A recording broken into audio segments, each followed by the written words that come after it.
Very special day, as I said in the beginning, special because our second year batch of students are about to say goodbye to us formally at least.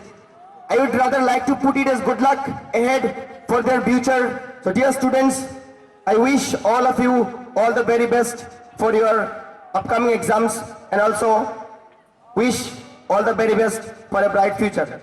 Well, because of shortage of time, we are compelled to skip the DIG sir's interactive session with the students. So we apologize for that, and we also request our DIG sir that in any other situation or any other ceremony, if you are here, we will surely invite you and you will be there to interact with the students. Thank you. Now it's time for the most awaited lecture, and it's the lecture of the chief guest of the day, Shri Devraj Upadhyay sir, DIG Southern Range. I will now request sir to come forward and deliver a speech.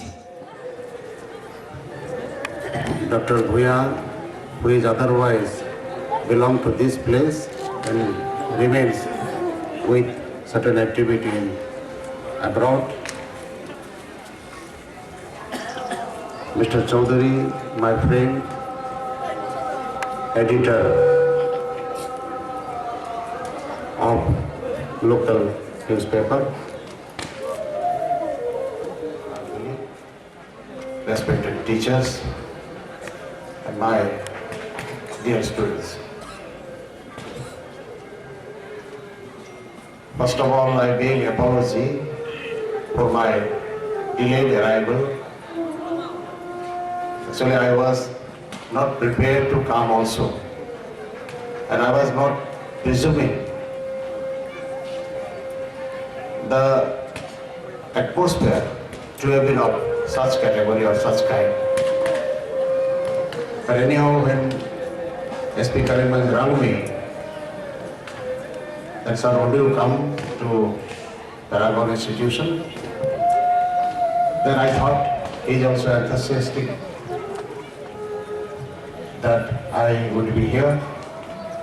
Then I changed the whole schedule, and I had a program of going to Haflong tomorrow. Then I preponed it, made it today, and clubbed my arrival here also. So I was 1 hour or so late to arrive.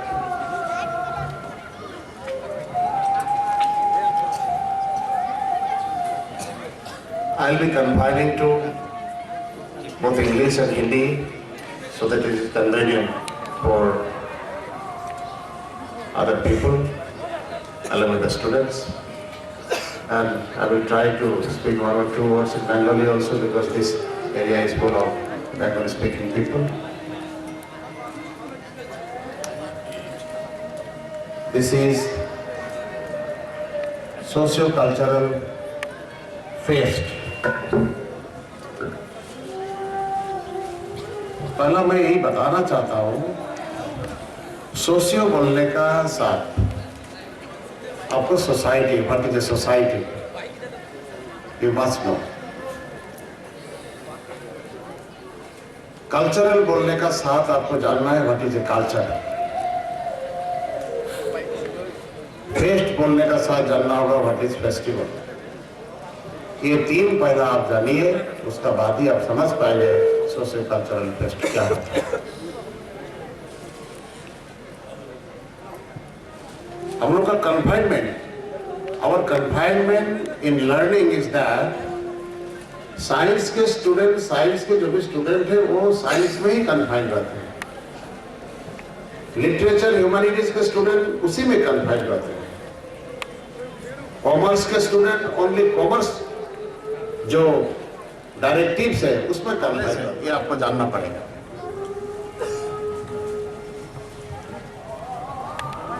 तो इसीलिए मैं तो चाहता हूं हर student, अभी जैसे 12 के pass out जो होंगे उनके लिए आज ये फेस्ट रखा गया है, तो उनसे मैं यही उम्मीद करूंगा कि आप कुछ चीज़ आप जिंदगी में आपको सवाल करना है, you must set certain questions in you, you must put certain questions to you.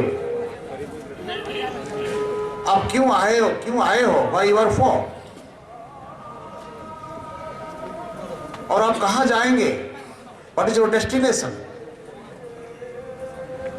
अब and what is the expectation out of you from the society and the guardians. ये 3 सवाल का अगर आप जवाब निकालोगे, एंड दिस क्वेश्चंस आप हमेशा आपको पूछिए, आप किस लिए हो, किस लिए आए हो इस इंस्टीट्यूशन में पढ़ने के लिए, आपका गार्जियन और सोसाइटी का एक्सपेक्टेशन क्या है आपसे, और आप कहाँ जा रहे हो, आपका गोल एंड डेस्टिनेशन कहाँ है।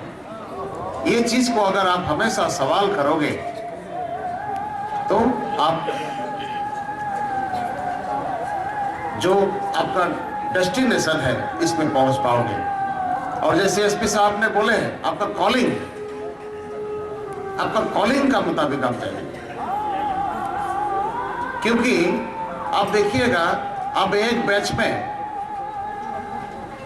मिस्टर एक्स से अगर mister Y more superior in his what is called in his classes, आप देखिएगा आफ्टर 10 years और 12 years वो कहीं रह गया है और आप उससे भी लेस मेरिटोरियस थे, लेकिन आप जाके बहुत बड़े ऑफिसर बन गए। कैसे हुआ? इसीलिए पहला आपको ये जो हमने बताया क्वेश्चंस, ये आपको जानना जरूरी है। और लड़कों को एंथ्रोपोलॉजी भी पढ़ना है। एक्चुअली यू स्टडी एंथ्रोपोलॉजी का बिग वॉल्यूम पढ़ने का जरूरत नहीं है, जहाँ society, tribes, creeds, cultures, customs, traditions के बारे में लिखा है, इसका डेफिनेशन दिया है, तभी आप दूसरों को समझोगे। आज समाज में क्या हो रहा है, एक आदमी पायस बनना खराब नहीं है, एक अच्छा हिंदू बनना हमेशा अच्छा है, एक अच्छा इस्लामिक जो रीति रिवाज है उसमें रहना अच्छा है, एक अच्छा क्रिश्चियन बनना भी अच्छा है, लेकिन सर्वोपरि एक अच्छा ह्यूमन बनना पड़ेगा। अगर ह्यूमन नहीं बनेंगे तो आपका गलती हो जाएगा। तो ह्यूमन बनने के लिए अगर कहीं प्लस माइनस का जरूरत है, ये हर स्टूडेंट को जानना अति जरूरी है। इसलिए आपका आउटलुक सेक्टेरियन नहीं होना चाहिए, you should not be sectarian. और सेक्टेरियन तब नहीं होंगे आप जब आप सारा चीज पढ़ेंगे, सारा चीज समझेंगे।